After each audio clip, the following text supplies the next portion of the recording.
পৰিবহণ মন্ত্ৰীগৰাকীৰ সৈতে কথা পাতিবলৈ চেষ্টা কৰিছিলোঁ আজি এই বিষয়টোত কোনো মন্তব্য দিয়া নাই কাৰণ আলোচনালৈ আহিব কিবা এটা মীমাংসা হ'ব তাৰ পাছতহে স্পষ্টীকৰণ দিব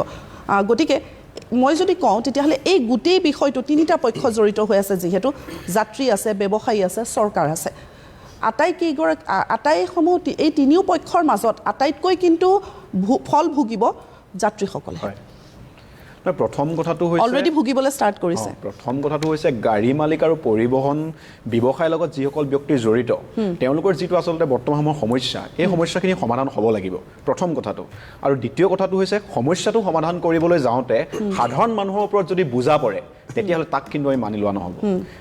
আমি কংগ্ৰেছ দলৰ তৰফৰ পৰা মটৰ পৰিবহণ বিভাগ বা ব্যৱসায়ৰ লগত জড়িত থকা প্ৰত্যেকজন মানুহৰ যিটো মৌলিক দাবী সেই দাবীটোক আমি সমৰ্থন কৰিছোঁ একেটা সময়তে কৈছোঁ যে চৰকাৰৰ কিন্তু ইয়াত দায়িত্ব আছে কিয়নো চাওক আজি বাছৰ যেতিয়া ভাড়া বৃদ্ধি হ'ব তেতিয়া প্ৰভাৱ ক'ত পৰিব প্ৰভাৱ আজি জনসাধাৰণৰ ওপৰত পৰিব আজি আপুনি যদি চাই স্বাস্থ্যৰ লগত জড়িত থকা যিসকল মানুহ ভুক্তভোগী তেওঁলোকৰ ওপৰত পৰিব যিবোৰ নিবনুৱা আছে নিবনুৱাসকলে যিবিলাক কৰ্মসংস্থাপনৰ কাৰণে কাম কৰি আছে তেওঁলোকৰ ওপৰত পৰিব একেটা সময়তে প্ৰভাৱ পৰিব সাধাৰণ জনগণৰ ওপৰত এতিয়া আমাৰ কথাটো হৈছে চাব দেই বিজেপি চৰকাৰ অহা দিনৰ পৰা মূল্য বৃদ্ধিৰ কথা বতৰাবিলাক পতা হৈছে একেটা সময়তে কোৱা হৈছে যে বিজেপিৰ মুখপাত্ৰই কৈছে যে যুদ্ধৰ কাৰণে এই মূল্য বৃদ্ধি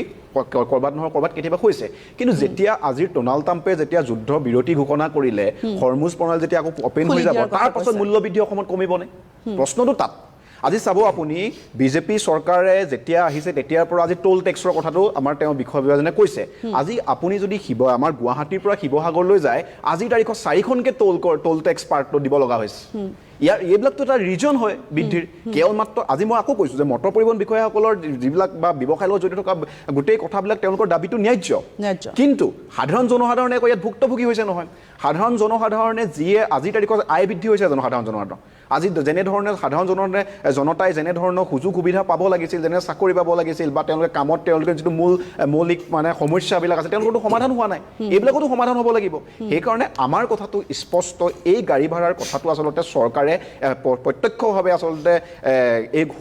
এটা সিদ্ধান্তলৈ আহিব লাগিব যাতে সকলো পক্ষৰ সুযোগ আৰু সুবিধা সকলো পক্ষৰ সুবিধা হয় যদি তাকে নকৰি কেৱল মাত্ৰ একপক্ষভাৱে গোটেই কথা বতৰাবিলাক কৰা হয় তেতিয়াহ'লেতো এটা ডাঙৰ কথা ঘটিব আৰু ইয়াৰ পাছতে মই এটা কথা এই গাড়ী ভাড়াৰ লগতে কথাখিনি মই আকৌ এটা কথা কৈ যাব লাগিব এই টোল টেক্সটো যে আজি চব গোটেই অসমত যদি আপুনি চাই সাংঘাতিকভাৱে টোল বাঢ়ি গৈ আছে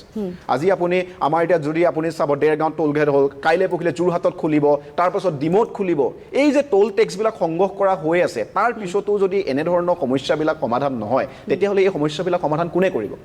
আজি চৰকাৰখনে প্ৰত্যেকটো মতে নিৰ্বাচনৰ আগতে তেওঁলোকে 2 টকা 1 টকা কমাই দিব আৰু ইলেকশ্যন যেতিয়াই পাৰ হৈ যাব আপুনি দেখিছে আপুনি নিজে তথ্য দিছিলে পেট্ৰলৰ ওপৰত আজিৰ তাৰিখত নিৰ্বাচনৰ আগত পেট্ৰলৰ দাম আছিলে ডিজেলৰ আপুনি কোৱা 98% আছিলে পেট্ৰলত আজিৰ তাৰিখত কৰবাত য'তে ত'তে আপুনি পেট্ৰলৰ কোনো নিৰিখ নাপায় আপুনি কৰবাত গুৱাহাটীত যদি 108 টকা হৈছে আজি শিৱসাগৰত 105 টকা হৈছে আকৌ ভিন্ন ঠাইত ভিন্ন ধৰণৰ ৰেট আহিছে এইবিলাকতো কণ্ট্ৰল কৰিব লাগিব এইবিলাকতো কণ্ট্ৰল কৰিব পৰা নাই ঠিক একেধৰণে ডিজেলৰ কথাটো আছে ঠিক একেটা সময়তে আটাইতকৈ ডাঙৰ কথাটো হৈছে মই কৈছিলোঁ যে শিক্ষা প্ৰভাৱ পৰিব আজি আপুনি চাব আজি গুৱাহাটীলৈকে যেতিয়া বিএডৰ আজি এডমিশ্যনৰ কথা বতৰাবিলাক চলিছে প্ৰচেছ চলি আছে আজি তাতে এপ্লাই ফিজ আপুনি আচৰিত খাব 2000 টকালৈকে আজি কেৱল বিএডৰ এডমিশ্যনৰ ফৰ্মখন ফিল আপৰ কাৰণে